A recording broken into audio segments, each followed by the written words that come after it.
Bismillahirrahmanirrahim. Alhamdulillahi Rabbil Alamin. Wassalatu wassalamu ala Sayyidina Maulana Muhammadin Sayyidil Anbiya wal Mursalin wa Habibi Rabbil Alamin wa ala ashabil akramin wa ahli baitihi tahirin wa azwajit tahirati ummahatil mu'minin wattabi'ina lahum bi ihsanin ila yaumiddin. Amma ba'd. Rabbi yassir wa la tu'assir, Rabbi tamim bil khair. Rabbana shrah lana sudurana wa yassir lana umurana wahlul 'uqdatam min lisanina yafqahu qawlana. Bisanadina al-muttasili ila imamil khatimatil hufaz al-imam Jalaluddin As-Sayuti rahimahullah wa adama nafa'a bi ulumi wa barakati wa nafahati wa madatihi wa karamatihi fid darin amin. Hadis nomor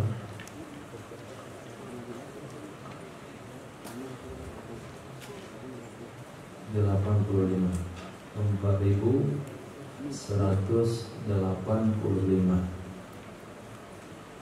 Nabi sallallahu alaihi wasallam bersabda, dakhaltul jannata, aku masuk ke dalam surga. Dakhaltu, aku masuk. Dakhala, masuk, tu aku. Al jannata, ke dalam surga. Faida, maka tiba-tiba jariyatun adma'u laksa,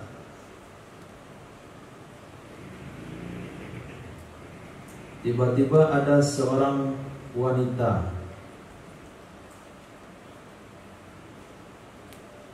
adma itu sangat merah,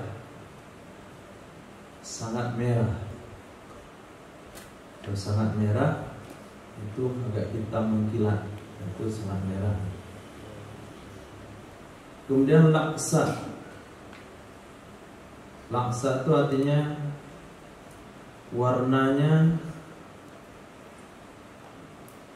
adna sawat, adna sawat bercampur sedikit hitam, sangat merah bercampur sedikit hitam.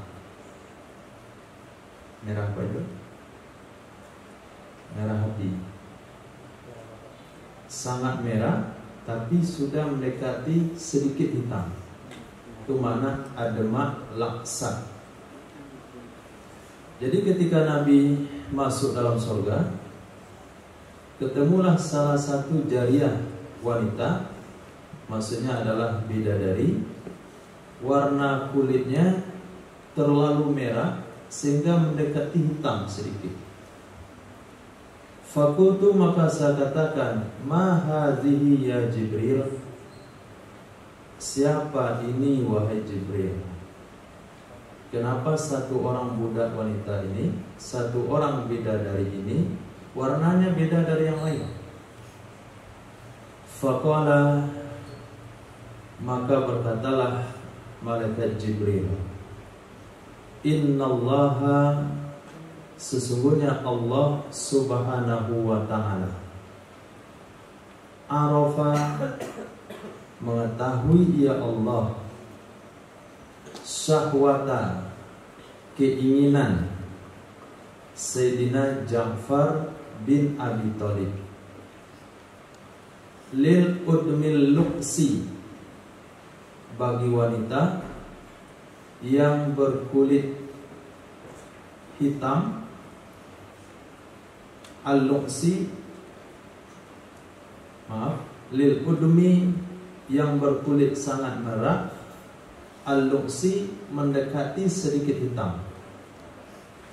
Al-udmi, yang berkulit sangat merah. Al-luqsi, yang mendekati sedikit hitam. Fa khalaqa lahu hadhihi, maka menciptakan oleh Allah Subhanahu wa taala baginya Sayyidina Ja'far bin Abi Thalib akan ini bidadari berwarna kulit seperti itu. Ini penafsiran ayat yang berbunyi walakum fiha ma tashtahi anfusukum. Bagi kalian di sorga apa saja yang kalian mau. Nabi tahu, maaf Allah tahu bagaimana seleranya Sayyidina Ja'far bin Abi Thalib. Dia suka wanita kulitnya terlalu merah mendekati hitam. Nah, itu kesukaannya.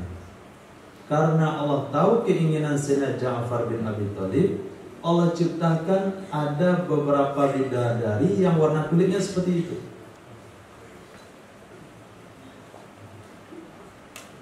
Apa yang bisa kita ambil dari hadis ini? Ketika seorang sahabat bukan hanya mendapatkan jaminan masuk surga, tapi keinginan-keinginan mereka telah ditunaikan oleh Allah dalam surga. Keinginan-keinginan mereka, selera mereka sudah Allah sediakan dalam surga.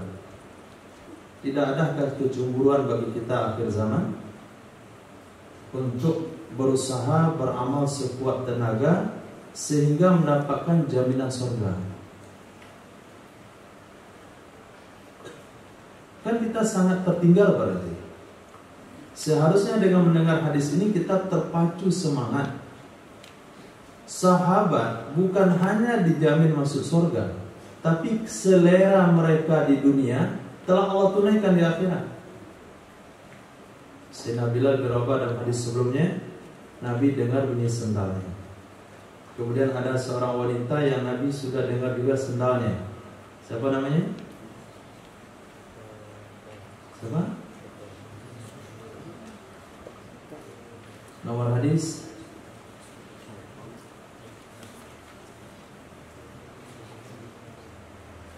4175.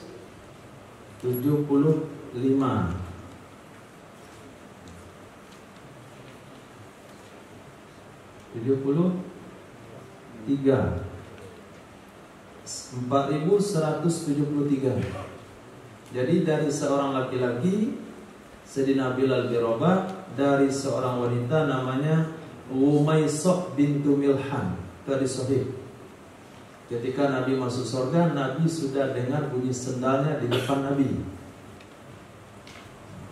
Sekarang kita dihadapkan dengan hadis, karena Allah tahu seleranya Sayyidina Ja'far bin Abi Thalib suka dengan wanita yang berkulit sangat merah kehitam-hitaman, Allah bikin bidadari warnanya seperti itu. Itu keinginan mereka, Allah informasikan. Kita jangankan keinginan kita mau Allah tunaikan di akhirat, jaminan surga saja belum. Jadi tujuan dari hadis ini adalah menanamkan kecemburuan. Menanamkan kecemburuan sehingga memacu semangat. Sahabat sudah diinformasikan masuk surga dan telah diinformasikan benda-benda mereka dalam surga. Seperti hadis sebelumnya, ketika Nabi dihadapkan dengan sebuah kemah, lalu Nabi bertanya, milik siapa kemah ini wahai Jibril? Maka Jibril bilang, milik seorang pemuda Quraisy. Lalu Nabi mengira diri beliaulah itu. Saya kan pemuda Quraisy. Kata Nabi, bukan engkau wahai Rasul, tapi Umar bin Khattab sudah memiliki singgasana di surga. Nabi sudah ceritakan. Lalu kata Rasul sallallahu alaihi wasallam, kalau saya enggak ingat cemburunya Umar bin Khattab, dah masuk saya dalam singgasana itu. Akhirnya Sayyidina Umar katakan dengan menangis, apakah kepada Tuhan saya juga mesti cemburu wahai Rasul? Kita belum ada apa-apa. Mereka sudah mendapatkan fasilitas. Berarti kita mesti lebih giat lagi, sehingga menempatkan diri kita pada orang-orang yang mendapatkan jaminan surga. Di belakang siapa? yang sudah dijamin surga, yang disebutkan sifat-sifatnya. Kullu dha'ifin mustad'af, orang lemah yang direndahkan. Lau aqsama 'ala Allah la abarrah, kalau dia bersumpah dengan nama Allah, Allah akan ikutkan kehendaknya. Berarti ketika kita menjadi orang lemah yang tidak bisa menunaikan keinginan dan kehendak, pengen ini nggak bisa, pengen itu nggak bisa, nggak bebas, itu menunjukkan sudah ada jaminan. Kita tempatkan diri kita di situ. Kemudian hadis yang mengatakan 7 orang yang mendapatkan naungan surga, naungan aras di mahsyar. Salah satunya pemuda yang dari kecil, dari masa mudanya sudah sibuk dengan agama. Antum sibukkan diri antum di situ, mensyukuri hal itu, sehingga dijaga hal itu supaya tidak keluar daripada kesibukan agama. Laki-laki yang terpaut hatinya di masjid. Nah, ketika sahabat sudah mendapatkan fasilitas tertentu, lalu Nabi memberikan peluang secara umum, orang-orang yang mendapatkan lindungan aras, orang-orang yang dijamin surga, maka usaha kita adalah menempatkan diri kita pada sifat-sifat tersebut. Itu bentuk wujud kecemburuan yang disukai oleh Allah Subhanahu wa ta'ala. Nah, hadis berikutnya terdapat diriwayatkan oleh Imam Ibnu Najjar dari Sayyidina Anas bin Malik, hadis sahih Nabi sallallahu alaihi wasallam. Dakhaltul jannata, saya masuk dalam surga. Dakhaltul jannata, aku masuk ke dalam surga. Fara'aitu, lalu aku melihat fi aridatain, pada dua tepi surga. Aridatain, pada 2 tepi surga. Maksudnya 2 tepi pintu surga. Surga, dibayangkan pintunya ada konsen kiri dan kanan. Aridatain itu adalah kiri surga dan kanan surga. Kiri dan kanan pintu surga, itu maknanya aridatain, 2 tepi surga. Maktuban, tertulis salasata astur, 3 baris, bidzahabi, dengan tinta emas. Salasata astur, 3 baris, bidzahabi, dengan tinta emas. Satrul awal, tulisan pertama, La ilaha illallah Muhammadur Rasulullah.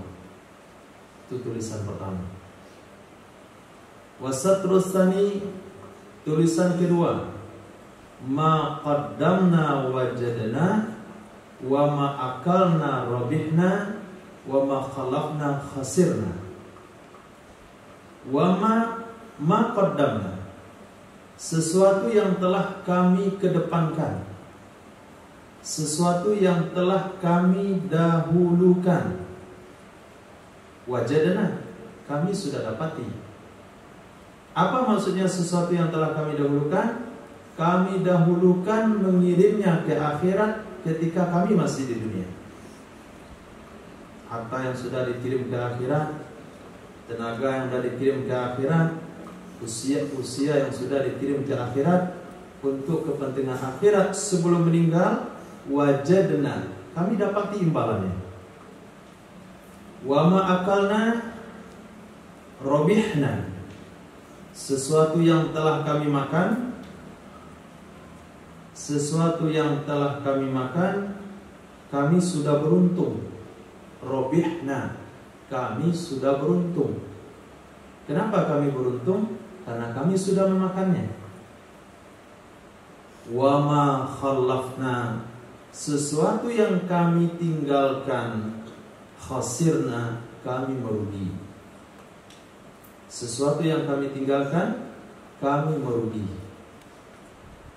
Artinya perkara yang kita mati, barangnya tinggal, nggak sempat dibawa, maka kami sudah mendapatkan kerugian atas hal tersebut, mendapatkan penyesalan atas hal tersebut. Itu tulisan baris nomor 2. Wasatrus salis, baris nomor 3 adalah ummatun muznibatun wa rabbun ghafur. Umat pelaku dosa. Ummatun muznibatun, umat itu pelaku dosa. Wa rabbun ghafur, dan Tuhan Maha Pengampun. Istinbat yang bisa diambil dari hadis ini, tidak mengapa membuat kaligrafi untuk hiasan rumah. Itu istinbatnya, sesuatu yang bisa dipetik dari hadis ini. Kenapa? Karena surga Allah beri hiasan kaligrafi, tapi tidak boleh dengan tinta emas. Tinta kuning boleh, tinta asli emas nggak boleh. Tapi kalau tinta berwarna emas boleh. Kalau begitu, kita untuk buat kaligrafi. Video aja ya. Nanti ya, semua ada yang kaligrafi. Buat 3 baris itu. Taruh di pintu rumah, sebelah kanannya 1, sebelah kirinya 1. Buat tulisannya, terjemahannya di bawah. Itu kaligrafi, istinbat dari hadis tersebut. Nah, yang terpenting adalah makna dari hadis itu. Apa makna daripada hadis tersebut? Yang paling teratas adalah la ilaha illallah Muhammadur Rasulullah. Itu paling di atas. Gak boleh ditunda, gak boleh dikesampingkan, mesti ditaruh di depan. Artinya kehendak Allah dan kehendak Rasul adalah kehendak, 2 kehendak yang mesti diutamakan atas segala-galanya. Yang kedua, maqaddamna wajadna, itu hisab namanya. Memperhitungkan, perhitungan dalam hidup. Mesti kita perhitungan dalam hidup. Seperti kemarin kita katakan, bahasanya Allah menggambarkan kehidupan dunia ini adalah dengan perdagangan. Dengan perdagangan.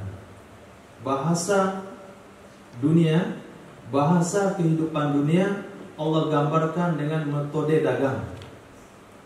1, hal adullukum ala tijaratin tunjikum min adzabin alim. Maukah kalian saya tunjukkan perdagangan? Innallaha ashtara minal mu'minin, Allah membeli harta dan diri dengan surga. Kemudian ayat kita muka baca. Ibnu, coba kita baca. Tijaratan tabur, perdagangan yang tidak merugi. Jadi Allah sebut kehidupan dunia ini perdagangan. Apa maknanya? Maknanya adalah seseorang yang hidup di dunia itu mesti memiliki prinsip berdagang. Jangan sampai modal tidak membawa keuntungan. Jangan sampai usia tidak bernilai pahala.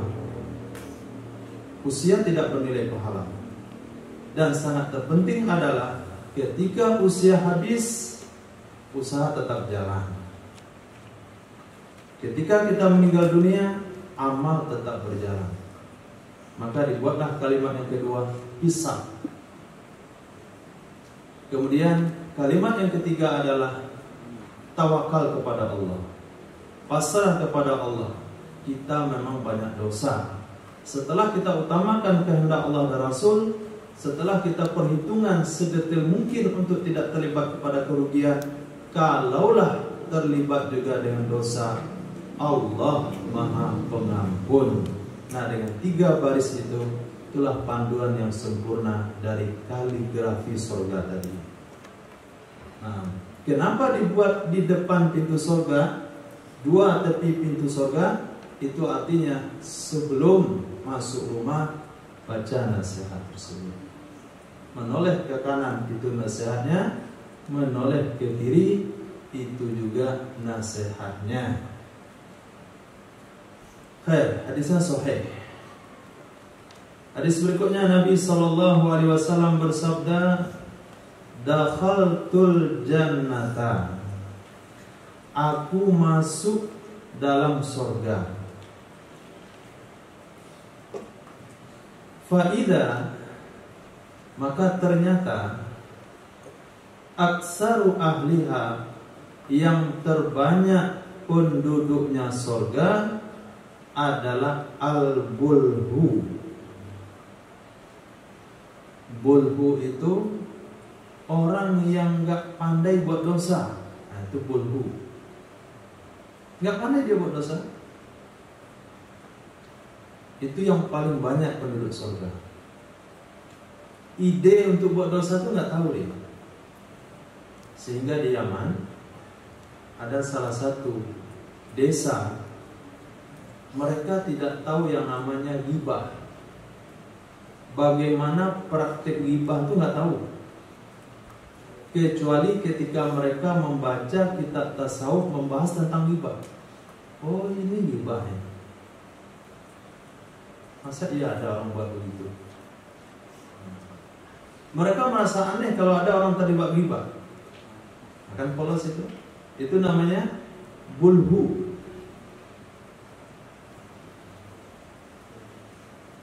Internet nggak pandai. Nggak pandai dia internet. Nggak tahu internet apa dia. Tahu Facebook apa itu? Nggak tahu saya. TV itu nggak tahu juga. Kita masih ada orang yang sekarang. Alam panjang yang baru masuk listrik, membantu. Ada TV itu. Masih ada juga TV. Nah, itu terlalu nekat untuk TV. Sinar handphone udah ada. Sebelumnya nggak ada. Tahu handphone? Nah, orang-orang kampung itulah yang nggak ada sinyal di situ, sehingga nggak tahu di internet itu mana bulhu. Nah, orang-orang situ banyak masuk surga. Orang-orang desa, orang-orang kampung yang tahu cuma cangkul. Pagi mencangkul, sampai rumah tidur kecapean. Besok bangun mencangkul, sampai rumah tidur kecapean. Besok lagi ke ladang, sampai rumah tidur kecapean. Nggak tahu berita, entah bagaimana, nggak tahu menau. Itu maknanya bulhu. Jadi orang-orang pelosok yang tidak tahu tentang kemodernan, kecanggihan teknologi, itu yang terbanyak penduduk surga. Ketika Nabi mengatakan hal tersebut, baru bisa kita pahami orang-orang yang terlalu kenal dengan teknologi sangat mudah untuk berbuat dosa. Wajar. Orang-orang yang terlalu kenal dengan teknologi sangat mudah untuk berbuat dosa. Pantas saja orang-orang yang tidak tahu jalur-jalur dosa banyak buat masuk surga. Memang dia diciptakan dari tabiat dia tuh nggak kenal jalurnya, nggak pandai. Pandai. Memang diciptakan begitu, takdirnya begitu, sehingga Allah tempatkan dia di daerah-daerah yang tidak maju. Listrik aja baru masuk. Bagaimana menghidupkan TV dia? Pakai aki kali. Nah, mencasnya pun jalan keluar dulu, pakai jalan kaki. Nah, mungkin masih ada di daerah-daerah kita, di tempat-tempat kita, kawasan-kawasan yang tidak terjangkau dengan kemajuan teknologi. Itulah orang-orang yang Nabi sabdakan paling banyak menjadi penghuni surga. Naam, azan surga.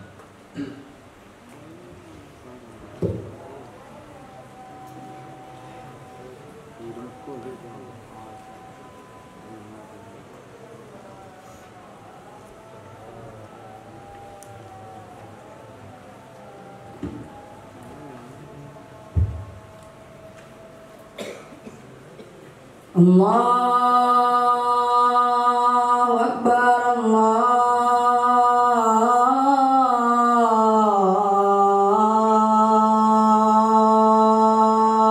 Akbar, Allahu Akbar,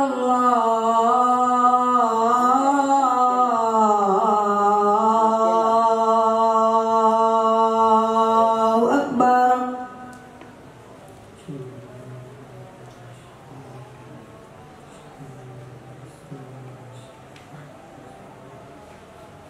Asyhadu an la ilaha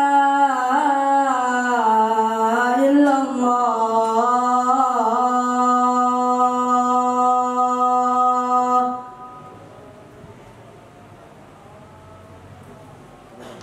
Asyhadu an la ilaha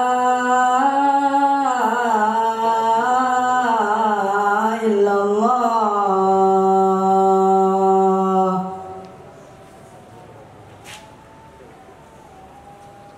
Asyhadu anna Muhammadar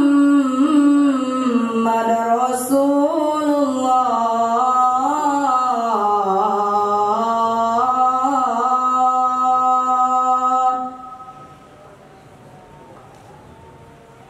Asyhadu anna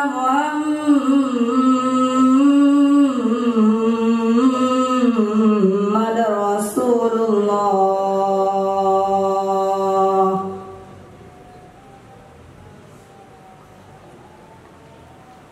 Hayya 'alas shalah.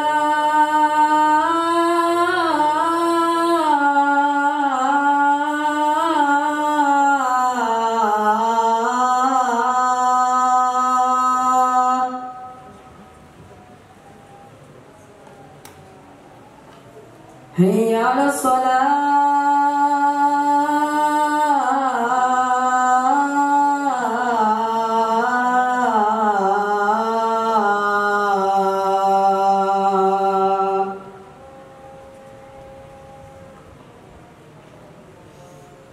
Hayya 'alal falah.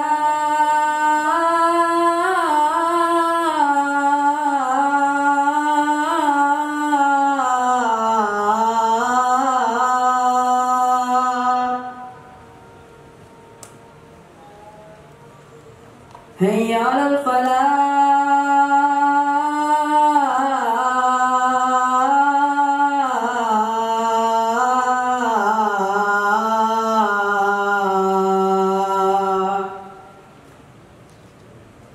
Allahu Akbar,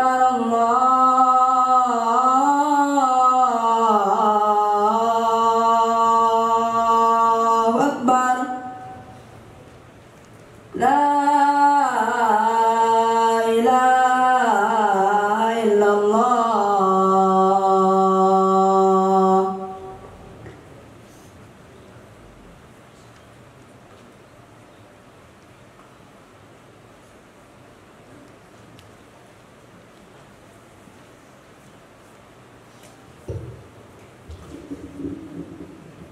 Bismillahirrahmanirrahim. Hadis berikutnya nomor 4188, diriwayatkan dari Sayyidah Aisyah radhiyallahu taala anha, Rasulullah sallallahu alaihi wasallam bersabda, "Dakhaltul jannata." Aku masuk ke dalam surga. Fawajadtu, lalu aku menemukan aksara ahliha, yang terbanyak penghuninya surga. Aksara terbanyak, ahliha penghuninya surga adalah al-Yamanu, orang Yaman. Wa wajadtu, dan aku menemukan aksara, yang terbanyak ahli dari Yaman.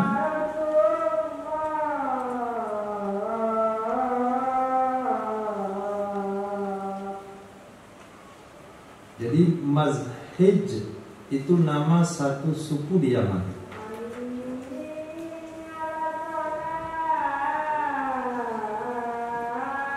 Jadi Nabi SAW katakan, ketika Nabi masuk surga, Nabi menemukan penghuni surga yang terbanyak adalah orang-orang Yaman. Dari orang-orang Yaman yang paling banyak dari suku Mazhij. Kita tidak bisa tunjukkan Yaman yang mana. Tentunya kalau kita punya kesempatan diberikan anugerah oleh Allah berkunjung ke negeri sejuta wali itu, maka kita bisa bertanya mana yang namanya daerah Mazhij. Kalau kita lihat kehidupan mereka dengan kehidupan kita, memang kita tertinggal jauh dalam hal-hal beragama. Seperti yang dikatakan tadi, mereka tidak tahu praktek ghibah selama ini. Mereka tidak tahu praktek ghibah selama ini. Bahkan di Yaman, mereka melakukan sholat tarawih di masjid-masjid secara bergiliran. Maksudnya bagaimana? Satu masjid melaksanakan tarawih jam 8 sampai jam 10. Satu masjid yang lain jam 10 sampai jam 12. Masjid yang lain jam 12 sampai jam 2. Masjid yang lain jam 2 sampai jam 4. Itu informasinya dari para masyayikh. Untuk apa mereka bikin jadwal seperti itu? Supaya di antara mereka bisa sholat tarawih sepanjang malam.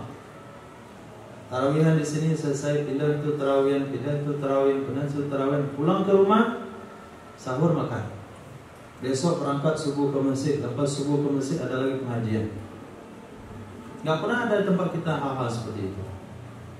Maka gak usah cemburu, gak usah dikatakan cemburu kalau Nabi katakan Nabi sudah informasikan penduduk Yaman yang paling banyak penghuni surga. Maka kalaupun antum tidak menyambung pendidikan, mau ke luar negeri juga, Yaman tempatnya, jangan negara lain. Yaman. Ya kalau nggak pandai bahasa Arab, nggak usah diambil.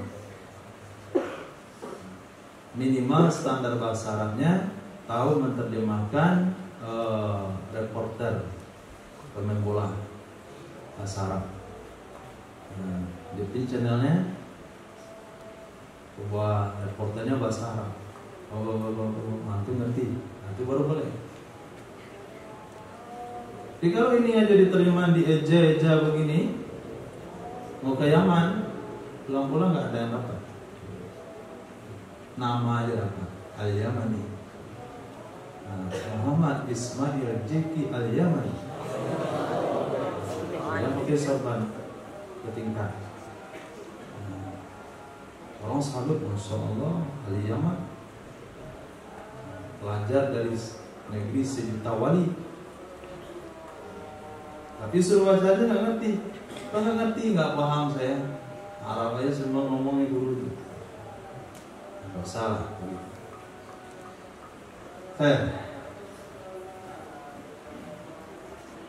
Hadis berikutnya Nabi SAW bersabda, "Dakhaltul jannah." Aku masuk ke dalam surga. Fasami'tu, lalu saya mendengarkan nahmatan min na'imin. Nahmatan min na'imin. Apa penafsirannya? Berkata Imam Zamkhashari, nahma itu cara bacanya sama dengan razmah. Diambil daripada kalimat nahim, itu adalah suara yang keluar pada rongga. Jadi nahmah itu artinya suara yang keluar pada rongga. Kemudian na'im disebut na'imun naham. Berkata Imam Iraqi, nahma dengan nun fathah kemudian huruf ha muhmalah tanpa titik, itu adalah suara atau batu atau deheman. Itu mana nahma. Min naimin artinya dari rongga Naim bin Abdullah Al-Qurasi Al-Adawi. Nah, terjemahannya mudah ternyata. Aku mendengar deheman dari Sayyidina Naim. Itu terjemahannya. Aku mendengarkan deheman atau batu. Karena nahma itu adalah suara dari rongga, bukan di mulut. Nah itu nahma. Itu nahma. Dia keluar pada rongga.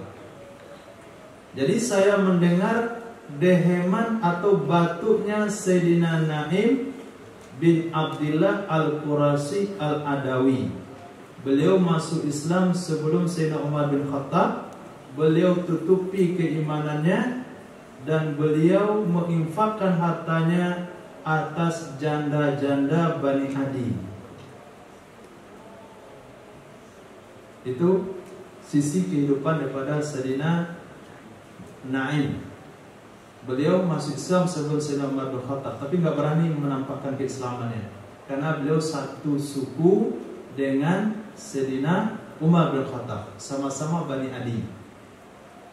Kebaikan yang pernah beliau lakukan adalah menginfakkan hartanya kepada janda-janda keturunan Bani Adi, yaitu keluarga Sayyidina Umar bin Khattab. Jadi Nabi katakan, saya ada dengar batuknya di dalam surga. Kalau batuknya ada masuk di situ, orangnya ada di dalam. Mungkin batuknya saja orang enggak ada. Tapi kalau antum terdengar batuk saja enggak ada orangnya, itu waspada. Batuknya ya terdengar orang enggak ada. Situ ada batuk. Kalau masuk enggak ada orang.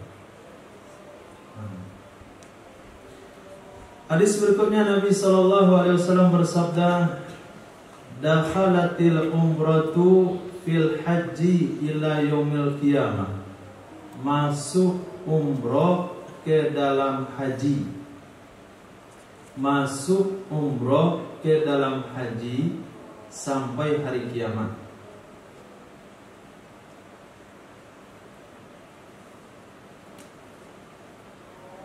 Apa maksudnya masuk umroh dalam haji? Cara melakukan haji itu ada 3. Satu disebut dengan haji ifrad. Haji ifrad adalah ketika jamaah haji masuk ke kota Makkah, ketika sampai di miqat, mereka berniat haji pertama sekali. Setelah melakukan ibadah haji baru niat umroh. Itu disebut dengan haji ifrad. Afrad, ifrad. Dan orang yang melakukan haji ifrad tidak didenda, tidak kena denda 1 ekor kambing. Kenapa? Karena haji ifrad itu adalah haji yang paling berat untuk dilaksanakan. Kenapa paling berat? Karena ketika dia sampai di Makkah langsung haji. Misalnya sampai di Makkah tanggal 1 Zulhijjah, maka pada saat itu dia berhaji. Maka dia tidak boleh memakai pakaian berjahit, tidak boleh memakai parfum, tidak boleh dekat dengan istrinya, tidak boleh motong kuku, tidak boleh pakai wangi-wangian. Mulai pada 1 Zulhijjah, 1, 2, 3, 4, 5, 6, 7, 8, 9, 10 Zulhijjah, 10 hari dia kondisinya seperti itu. Dari tadi 10 hari namanya. Itu disebut haji ifrad. Sedangkan yang kedua namanya haji tamattu'.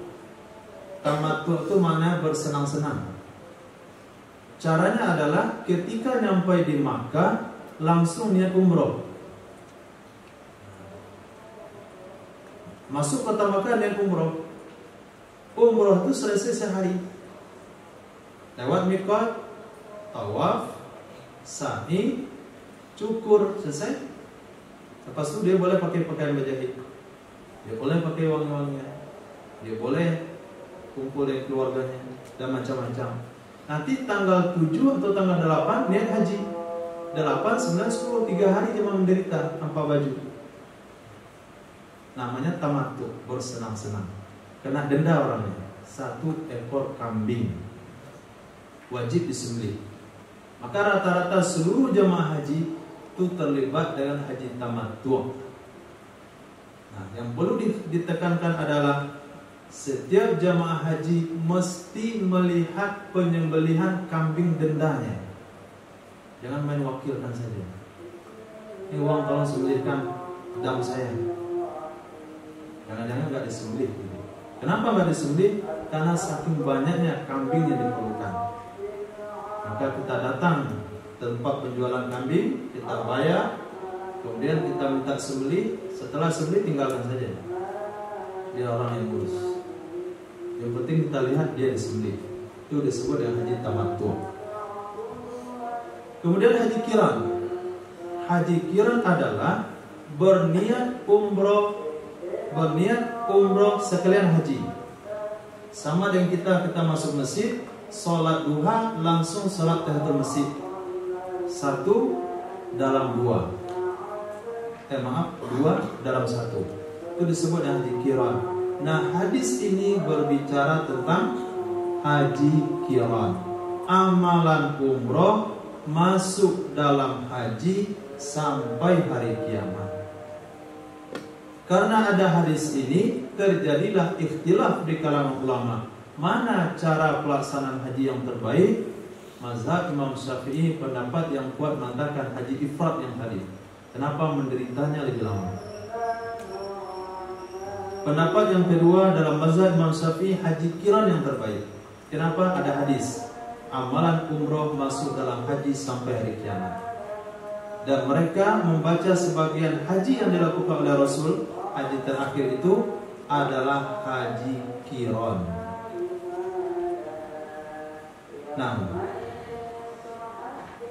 Nabi SAW bersabda dalam hadis riwayat Imam Bukhari dari Sayyidina Abdullah bin Umar, hadis riwayat Imam Ahmad bin Hanbal dan kitab Musnad, Qaf hadis riwayat Imam Bukhari Muslim, hadis riwayat Imam Ibnu Majah dari sahabat Nabi Sayyidina Abi Hurairah radhiyallahu an, Rasulullah sallallahu alaihi wasallam bersabda, "Dakhalatim ra'atun," telah masuk seorang wanita, an-nara, ke dalam neraka, fi hirratin, karena seekor kucing, robatatha, yang ia ikat akannya, robatat, yang ia ikat akannya, falam tut'imha, lalu dia tidak memberi makan akannya kucing,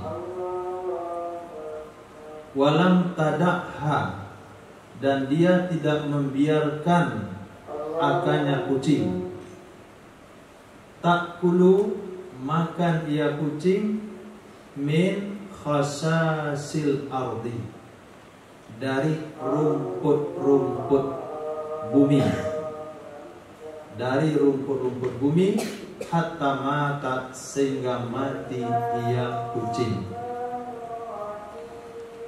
Nah, yang bisa kita simpulkan dari hadis ini, pertama, tidak mengapa mengikat kucing. Di kampung dulu janggal kalau kucing itu diikat. Katanya jangan diikat kucing, nanti dia suka makan ayam.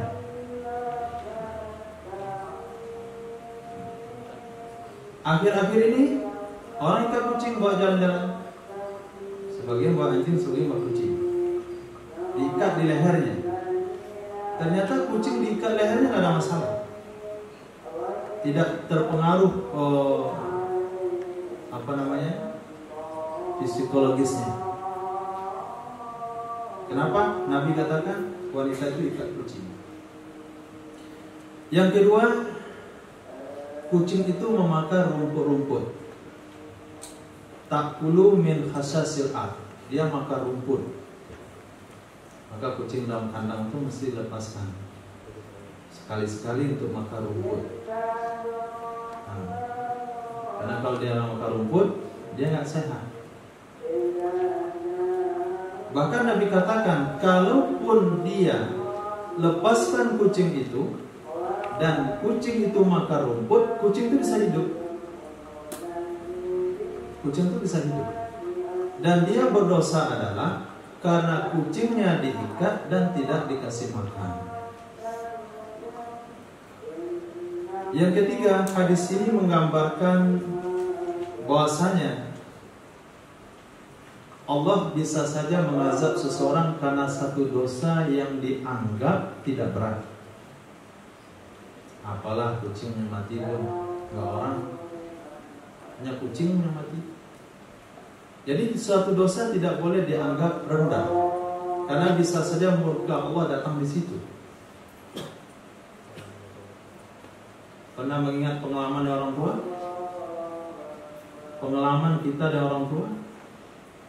Kadang-kala kita berbuat salah, besar kesalahannya, nasihat yang dapat.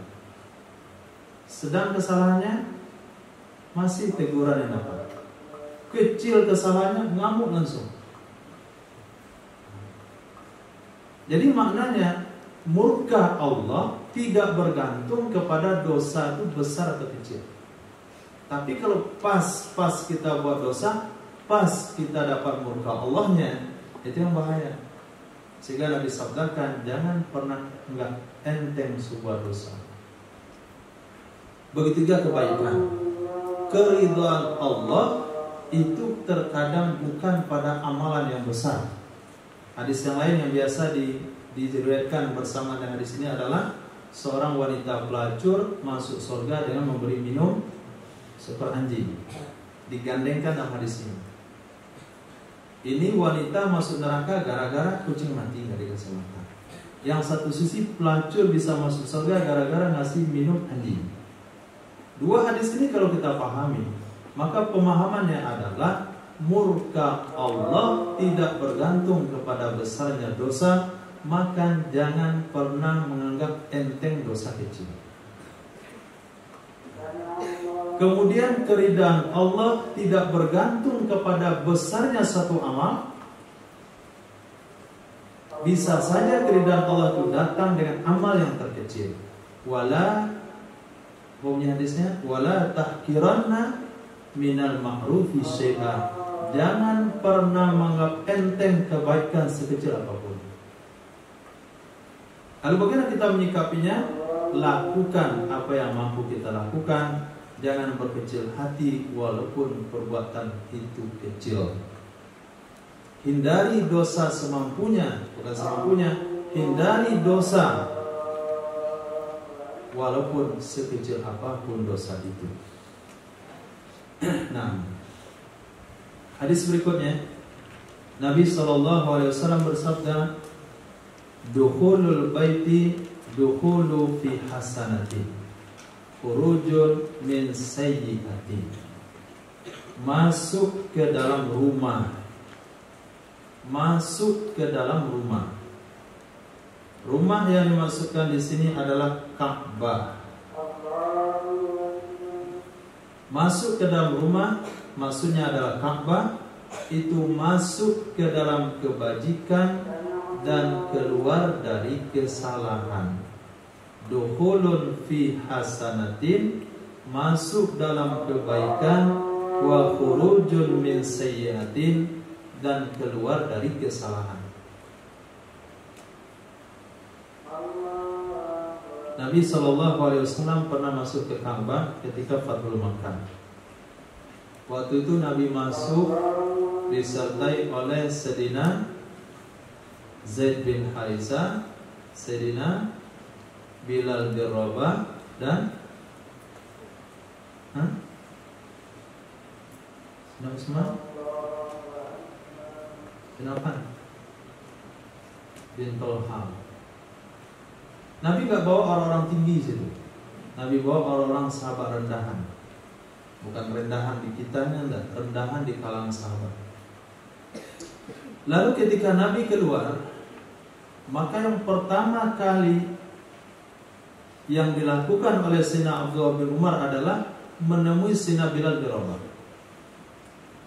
Sayyidina Abdullah bin Umar ini termasuk sahabat yang sangat perhatian dengan hadis Nabi, sangat perhatian dengan perbuatan Nabi, pengen tahunya, bukannya pengen tahu, pengen ngamali juga. Bahkan beliau mampir di sebuah tempat, jongkok sebentar lalu pergi. Tanya apa itu? Di tempat ini Nabi pernah jongkok buang air kecil. Tapi kamu kan nggak buang air kecil, ngikutin perbuatan Rasul. Ini sikap Sayyidina Abdullah bin Umar. Sehingga beliau nggak mau terlewatkan apa yang Nabi lakukan di Ka'bah. Beliau datang pada Sayyidina Bilal bin Rabah, wahai Bilal, apa yang dibuat Rasul di dalam? Apa kata Sayyidina Bilal bin Rabah? Rasulullah berjalan dari pintu Ka'bah ke depan, tidak menoleh kiri dan kanan. Di sebelah kiri Nabi satu tiang, di sebelah kanan Nabi dua tiang. Kemudian Nabi berjalan terus dan terus sampai mendekati dinding. Kira-kira 3 hasta dari dinding Nabi sholat 2 rakaat. Itulah yang dilakukan oleh Rasulullah SAW. Maka ulama mengistimbat dari hadis tersebut, kalau masuk Ka'bah tidak boleh melihat kiri dan kanan, fokus saja ke depan. Kalau lihat, oh ini Ka'bah, ini dalamnya ternyata di video dia. Nah, ini dalam Ka'bah saya ada masuk. Gak boleh, gak sunnah seperti itu. Kenapa? Itu rumah Allah.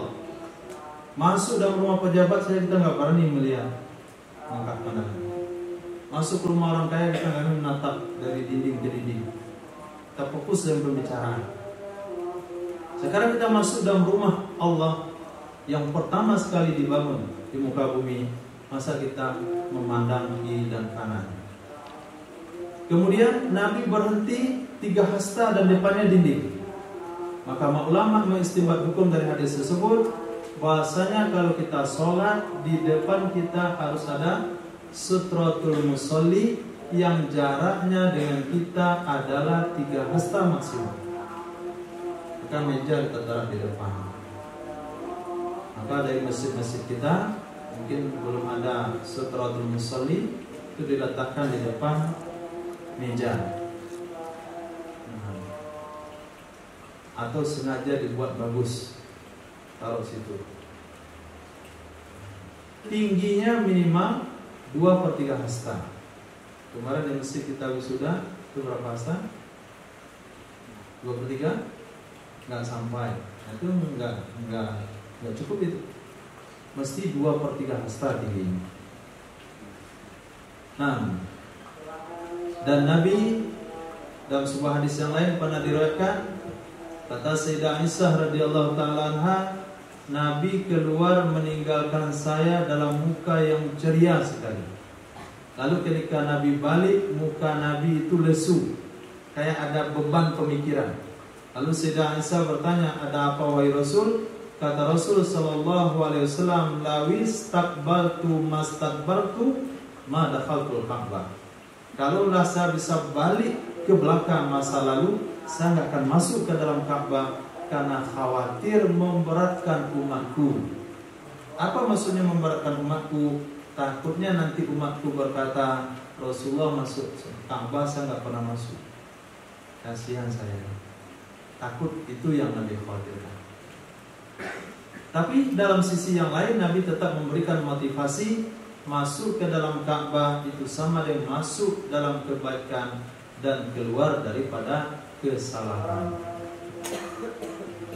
Kalaulah antum diberikan pilihan oleh kerajaan Arab Saudi, mungkin ada jasanya orang yang paling banyak hafal hadis di dunia misalnya, dipanggil seperti Muhammad, dipanggil karena suaranya yang paling bagus, mengaji di kerajaan Arab Saudi.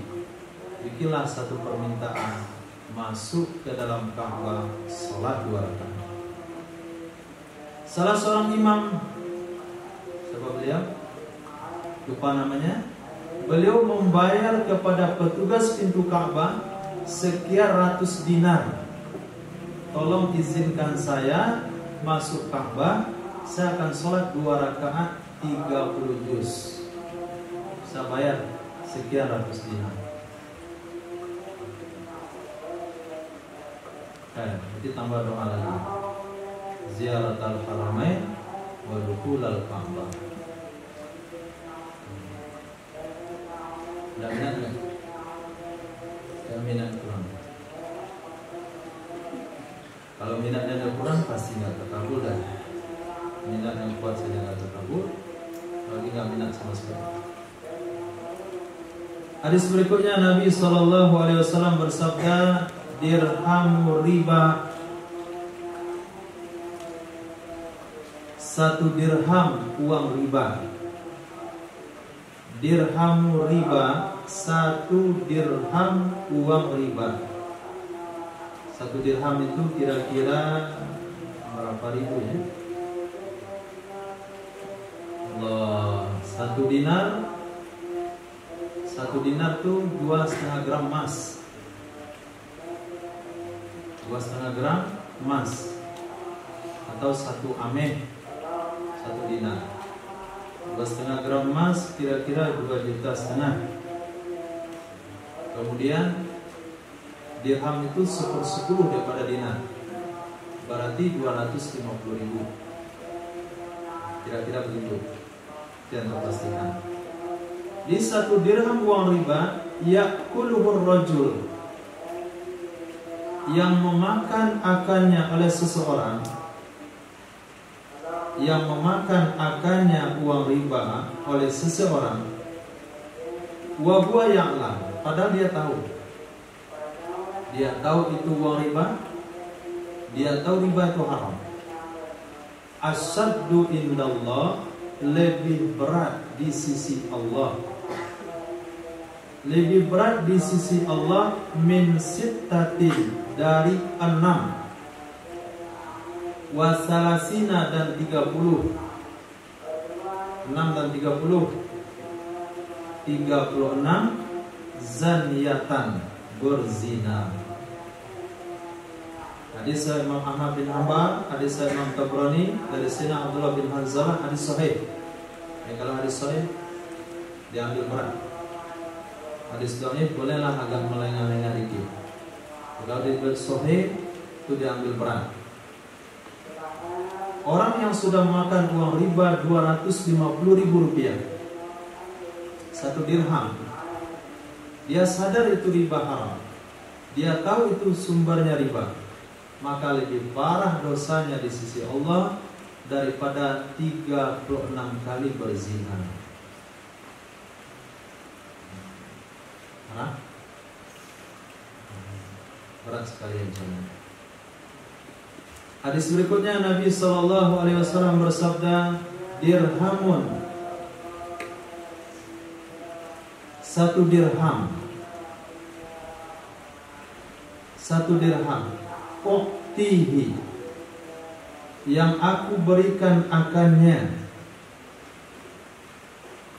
yang aku berikan akannya, fi aklin, pada akal. Apa maksud akal di situ? Akal di situ maknanya adalah diyat pembunuhan. Diyat pembunuhan. Apa maksudnya diyat pembunuhan? Apabila seseorang membunuh seorang muslim, baik disengaja atau tidak disengaja, maka dia, kalau disengaja hukumnya qisas mati, kecuali apabila keluarganya memaafkan, saya maafkan kamu dari hukuman mati, maka orang tersebut wajib membayar kepada keluarga yang meninggal 100 ekor onta. 100 ekor onta. Saya nggak sengaja membunuhnya, nggak sengaja juga sama. Apa maksud nggak sengaja? Dia bawa mobil, nabrak orang, mati. Maka orang yang meninggal itu didatangi keluarganya. Pak, secara Islam saya mesti bayar ke bapak, karena keluarga bapak yang saya bunuh gara-gara tabrakan 100 ekor onta 1 orang. 100 ekor onta 1 orang. Bagaimana komponen ontanya? 20 ekor usia 1 tahun lebih, 20 ekor lebih berat. Itu disebut dengan diyat mughallazah. Kalau pembunuhannya secara sengaja, maka yang menanggung adalah yang membunuh. Tapi apabila pembunuhannya enggak sengaja, maka yang menanggung adalah keluarga orang yang membunuh. Maka dibagi-bagikan, kepada saudaranya dapat sekian, kepada pamannya, kepada keponakannya, dibagi-bagi. Supaya hukum Islam tersebut bisa diterima oleh masyarakat muslim, dia yang membunuh kok saya yang bayar dia? Kan begitu bahasanya? Dia yang membunuh kok saya yang bayar dia? Nah, Nabi berikan motivasi. Orang yang membayar, kata Nabi, 1 dirham yang saya berikan untuk membantu pembayaran dia, ahabbu ilayya, lebih saya sukai daripada 100 dirham fi ghairihi, pada selain bayar dia. Sehingga setelah mendengar hadis itu, keluarga merasa lega, merasa senang mengeluarkan uang membantu keluarganya yang telah melakukan pembunuhan tanpa sengaja. Dan dia itu dicicil selama 3 tahun. Nah, dicicil selama 3 tahun. Maka kalau punya saudara dia 20 orang misalnya, keponakan 30 orang, gampang dia menyelesaikan. Tapi punya saudara 1 orang, saudara 1 orang, keponakan setengah, susah dia selesaikan. Nah, supaya tidak timbul perasaan dongkol atau perasaan tidak ikhlas dalam membantu keluarga dalam soal dia yang gak hati-hati bawa mobil lalu membunuh, kok saya pula yang ikut membayar. Nabi berikan motivasi, saya 1 dirham yang saya berikan untuk membantu dia itu lebih saya sukai dari 100 dirham untuk menyumbang ke tempat-tempat yang lain. Berarti kebaikan membantu dia 100 kali lebih baik daripada tempat-tempat yang lain. Nabi SAW bersabda, dirhamun halalun, dirham yang halal,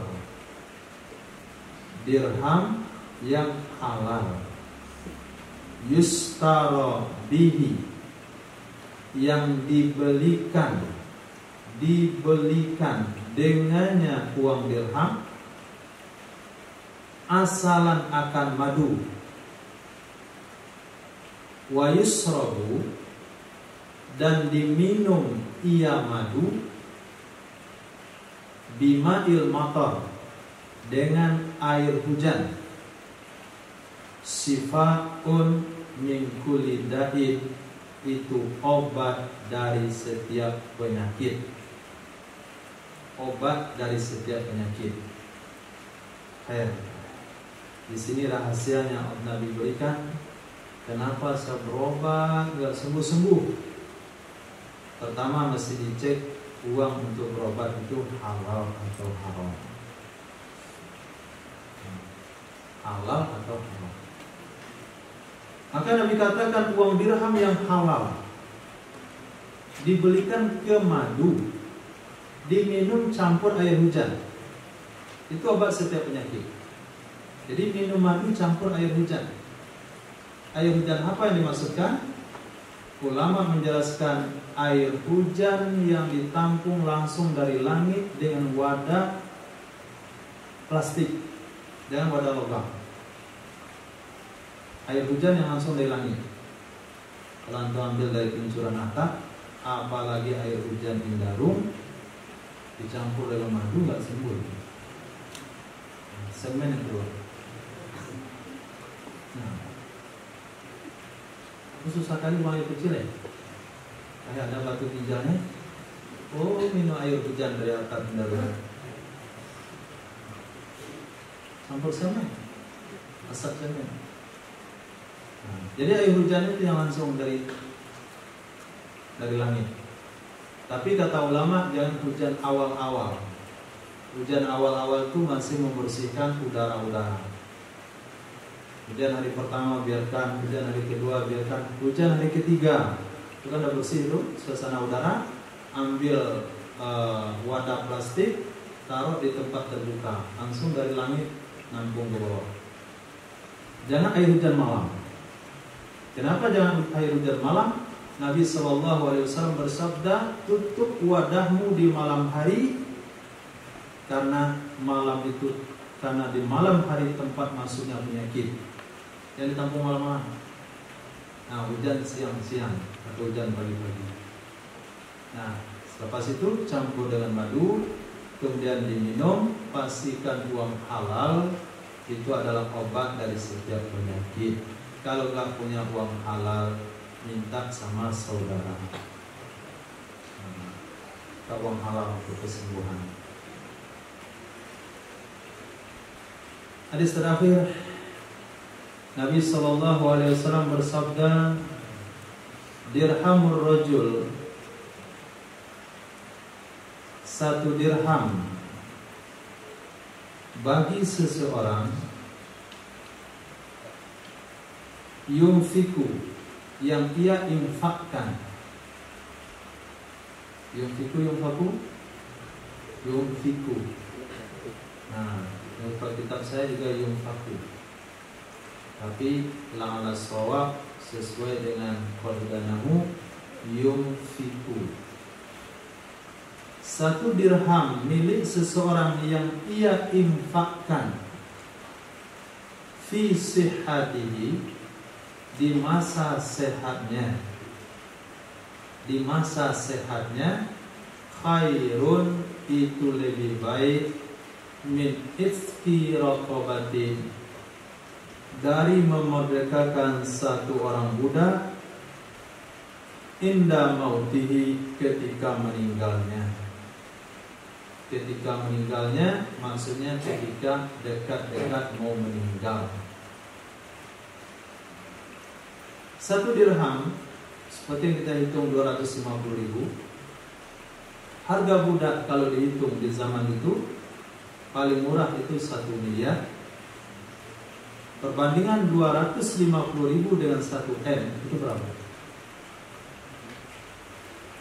Berapa? Nggak bisa dipikirkan.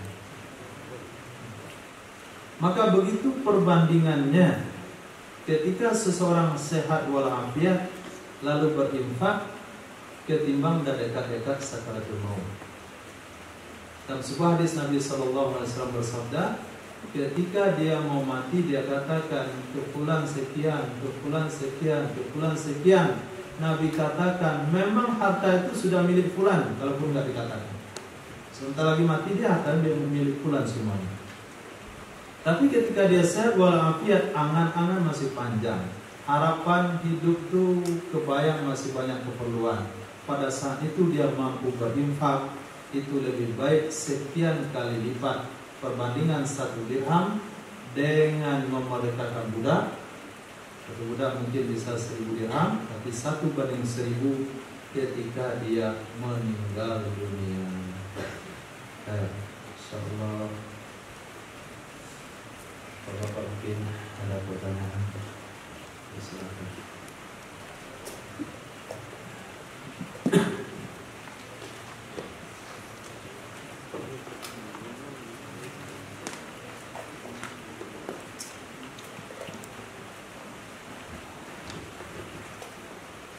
Assalamualaikum warahmatullahi wabarakatuh. Waalaikumsalam warahmatullahi wabarakatuh.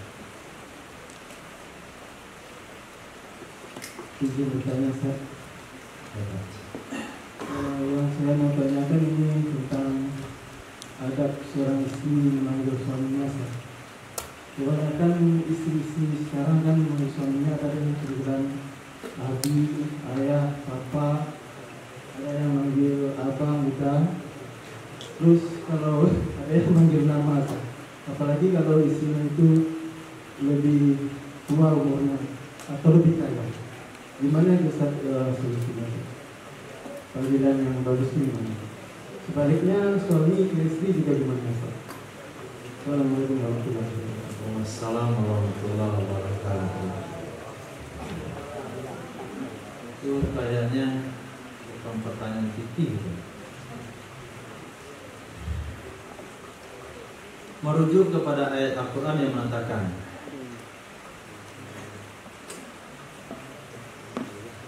seseorang yang seorang laki-laki dilarang menyerupakan istrinya dengan ibu, maka terjadilah hukum zihar. Ketika seorang suami bilang pada istrinya, "Wahai istriku, kamu seperti ibu kandungku." Ketika dia katakan, "Kamu bagiku seperti ibu kandungku," maka pada saat itu seorang suami haram berhubungan dengan istrinya sampai dia memerdekakan budak. Karena hari ini tidak ada budak, maka dia akan puasa 2 bulan berturut-turut. Kalau tidak mampu, memberi makan 60 orang miskin, 1 orang miskin 1 liter, dibagi pada 60. Itu dasar ayatnya. Sehingga muncul pertanyaan, apakah seorang istri, seorang suami boleh memanggil istrinya dengan mama atau ibu atau umi? Ulama katakan, merujuk kepada ayat tadi, dengan panggilan yang biasa berlaku, itu tidak ada hubungannya sama sekali. Karena seorang suami memanggil istrinya dan panggil mama, misalnya papanya, memanggil mama atau umi atau bunda dan sebagainya, itu ada mudhaf ilaih yang dibuang. Mudhaf ilaih, ada kata yang dibuang, mama anaknya, tapi diringkas saja, dan hukumnya tidak haram. Nah, begitu juga sebaliknya, apabila seorang istri memanggil suaminya dengan panggilan papa, abi, ayah, itu juga ada kata yang dibuang. Ayah fulan maksud, abi fulan. Sama juga dengan orang tua memanggil kakak kepada anaknya. Saya kakak ke anak, kak, abang, adik. Anak dipanggil adik, berarti menyamakan nasab anak dengan kita berarti. Anak panggil abang kok bisa? Itu ada juga kalimat dibuang, abang fulan, adiknya siapa? Artinya tarbiyah. Karena seorang anak kecil, dia akan ucapkan apa yang dia dengar. Anak kecil akan ucapkan apa yang dia dengar. Jangankan anak kecil, antum yang dewasa saja itu ucapkan apa yang didengar. Nggak pandai mentranslate bahasa. Misalnya, tolong berikan ini ke abang fulan. Yang pada situ dipanggil abang juga, padahal seharusnya yang bapaknya. Nggak pandai mentranslate. Nah, itu antum itu kan. Sampai orang kaget. Saya dipanggil kakak, panggil lama, karena seusia dari ibu antum. Tapi karena dia nggak pandai mencerna, dia ngikut apa yang dia katakan, ikut pula. Itu yang dewasa akan menjawab. Apalagi anak-anak di rumah, dipanggil orang tua, panggil nama anak dewasanya dan sebutan nama, terdengar oleh adiknya. Adik kan panggil juga abangnya dengan bahasa sebutan nama. Artinya tidak ada penghormatan dalam keluarga. Terpaksalah orang tua mengajarkan panggil anak dewasanya dengan kakak, abang, supaya mentarbiyah kepada anak-anaknya. Nah, itu sebenarnya penggunaan bahasa papa, mama, abang, adik bukan pada tempatnya. Itu tidak termasuk kepada hukum fikih yang disebut dengan zihar. Itu masuk dengan bahasa pendidikan. Nah, jadi mana yang terbaik? yang terbaik ketika ada anak-anak mungkin dipanggil dengan papa, mama. Ketika nggak ada anak-anak mungkin dipanggil dengan bahasa mereka, panggil nama kah? Atau panggil apa yang mereka suka. Lalu bagaimana kalau sekiranya seorang istri panggil suaminya dengan nama? Kalau suaminya setuju, nggak ada masalah. Kalau suaminya nggak setuju, maka istrinya juga tidak dianggap nusus. Yang kita pikir pernah dibaca kemarin, apabila seorang istri menjelek-jelekkan suaminya, maka istri tidak dianggap nusus, tapi perlu dikasih didikan. Nusus kepada tahap tidak perlu dikasih nafkah, nusus sampai tahap ditinggalkan dari tempat tidur, nusus sampai pada tahap tidak tidur bersama, itu tidak. Juga abangnya dijelek-jelekkan, suaminya dijelek-jelekkan. Nah, termasuk juga ketika istri memanggil suaminya dengan nama. Kenapa? Karena suami lebih kecil misalnya. Nggak ada masalah sebetulnya. Ada dalilnya nggak? Nabi dipanggil oleh istrinya dengan bahasa apa? Ya Nabi Allah, ya Rasulullah. Nah, ya Nabi Allah, ya Rasulullah. Jadi kalau kita ikut pada istri Nabi, panggil dengan gelarannya. Nah, gelar yang pertama kali adalah Bapak Fulan. Orang kamu dulu, baik Pak Sianu. Gak berani dia menjual, apa orangnya malu. Bapak aja. Baru Bapak. Kalau ada gelarnya lebih pada sekedar Bapak, ya Datuk misalnya, Datuk. Gak ada masalah, Datuk, Malin. Itu sifatnya tidak baku, sesuai dengan kenyamanan dan keridhaan.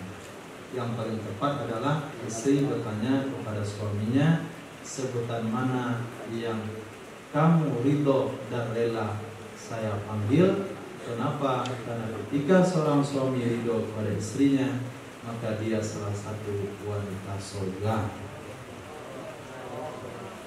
Assalamualaikum. Buka pertanyaan.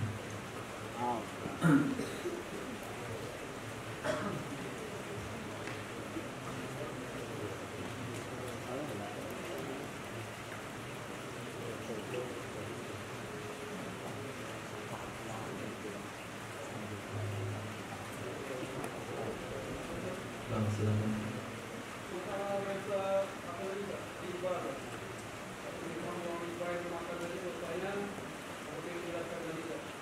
Bagaimana sekiranya bisa melakukan dosa riba tadi itu si pelaku itu belum memahami, belum memahami. Kita itu sudah diberitahu, belum paham gitu. Tadi kan disebutkan kalau dia tahu gitu.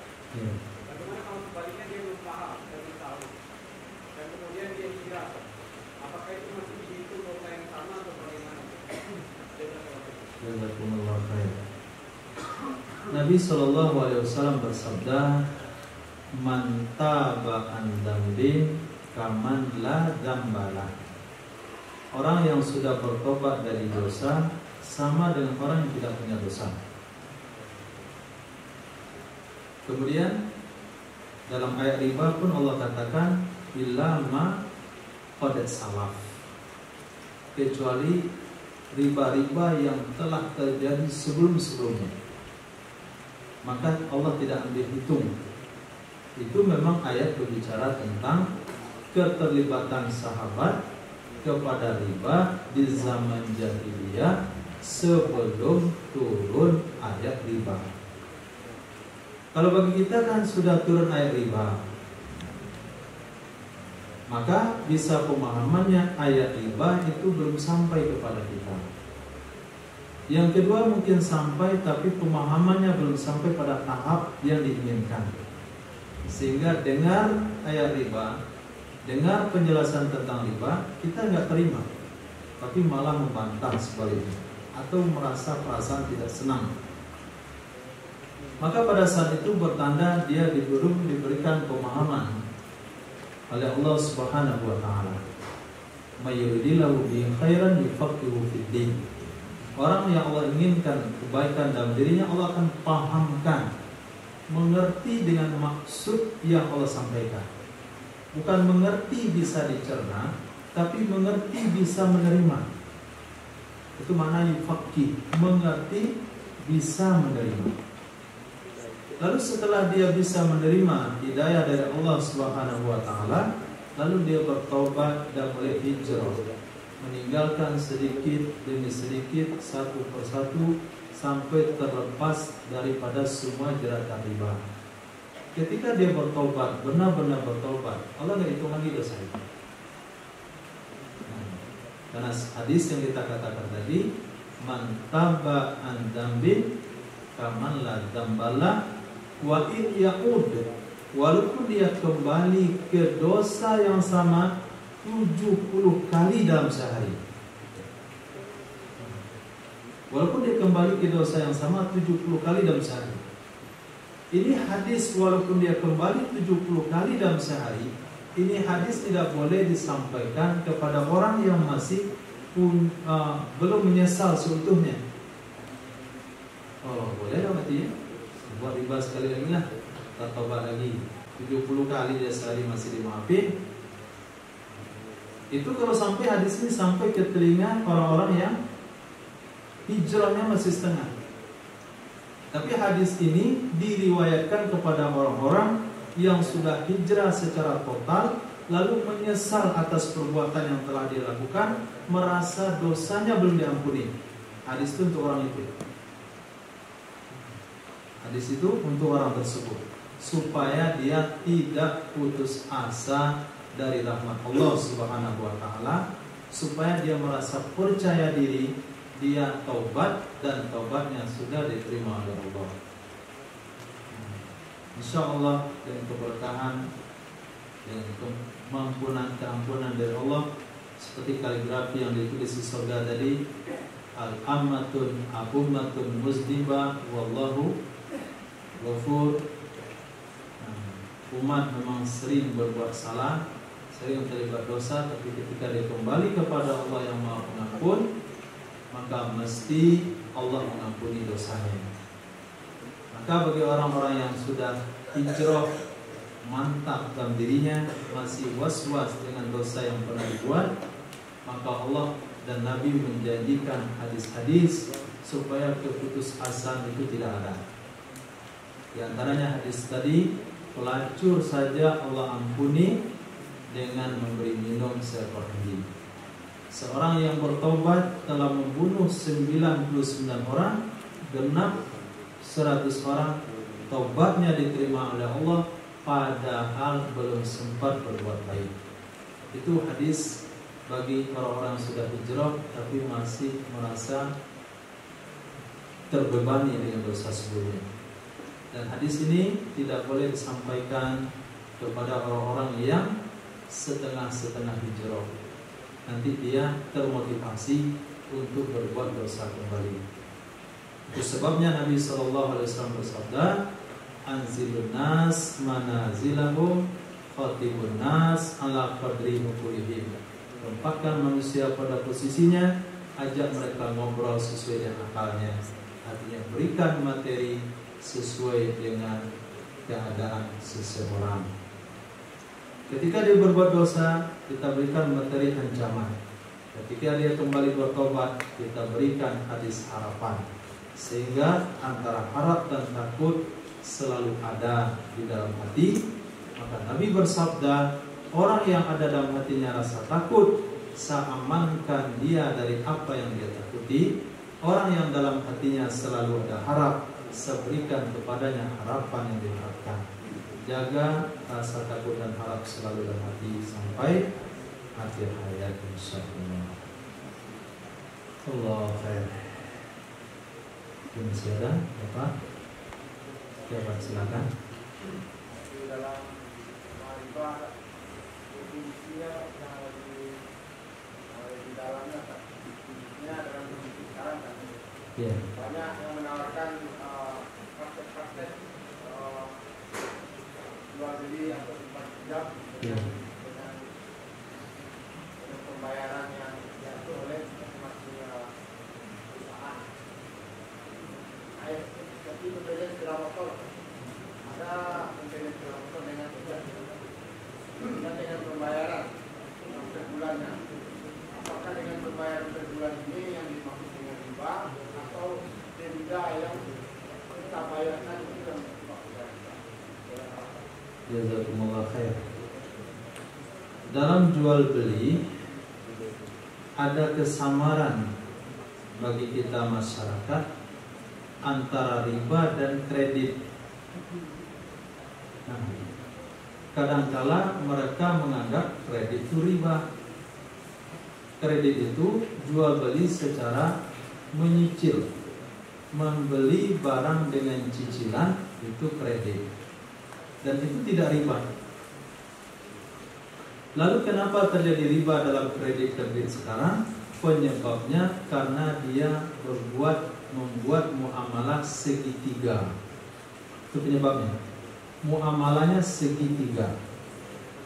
Dia beli mobil kepada perusahaan, kepada penjual mobil, suruh mobil, lalu dia bayar DP kepada pihak showroom. Setelah dibayar DP, maka datang pihak bank untuk melunasi harga mobil kontan. Kemudian dia cicil ke pihak bank dengan harga kredit. Nah, di situ letak ribanya. Kenapa? Karena sama saja kita berhutang ke bank untuk melengkapi jual beli kita, nanti kita bayar harga lebih. Jadi kredit terlibat riba karena segitiga. Bagaimana supaya tidak terlibat riba? Pertama, walaupun subhat ya, walaupun subhat, sebaiknya jangan dilakukan. Pertama, kita kerjasama dengan bank muamalah, tapi tetap subhat. Kita minta kepada pihak bank muamalah, saya pengen mobil yang ini, tolong kamu belikan dengan tunai, harga cash kepada pemilik mobil. Setelah kamu beli tunai nanti, jual ke saya cicil, harga lebih tinggi. Nah, itu kan jual beli nggak segitiga, dan itu tidak haram. Itu nggak haram. Haramnya karena kita jual beli sama showroom, showroom melunasi penjualan kita, berarti seolah-olah kita hutang sama bank, lalu kita bayar dengan harga tinggi. Itu ribanya di sana. Nah, tapi karena pada hari ini tidak ada badan dari Muslim, tidak ada komunitas pada Muslim, tidak ada individu dari Muslim yang bisa menangani jual beli seperti itu, membelikan rumah tunai kepada pemilik rumah, lalu dia jual secara cicilan kepada pembeli, itu nggak ada yang bisa. Kenapa nggak ada yang bisa? Karena menipisnya kepercayaan. Kita secara individu mana bisa berbuat seperti itu? Mana sanggup lagi utang tiap bulan ke rumah orang? Nggak sanggup. Tapi apabila bank yang bekerja, mereka punya sistem, dan mereka bukan hanya ngutangin satu orang. Jadi kalau menggaji tukang tagih itu nggak kepalang menggaji, nggak banyak kan tukang tagih mau ditagih. Nah, karena faktor itulah kita terlibat kadang-kadang dari riba yang Nabi sabdakan sulit untuk terlepas. Di sini faktor ribanya. Cuma untuk mencari jalan yang syar'i itu belum lagi, atau kadang-kadang sulit untuk kita dapatkan. Kadang-kadang datang ke bank syariah pun, kata dia, saya wakilkan pada kamu untuk membelinya. Kita juga lagi yang beli. Nih, saya kasih uang, saya wakilkan. Nanti bawa ke sini. Kalau itu kan nggak jelas juga. Tetap juga nggak jelas. Nah, lebih afdalnya naik 4 lama dibayar tunai. Cukup sekarang. Cukup, insyaallah. Maaf kalau ada salah dan gagal. Subhanallah wa bihamdihi, subhanaka wa bihamdika, asyhadu an la ilaha illa anta, astaghfiruka wa atubu ilaik. Subhanaka rabbil izzati amma yasifun. Wassalamu ala mursalin walhamdulillahi rabbil alamin.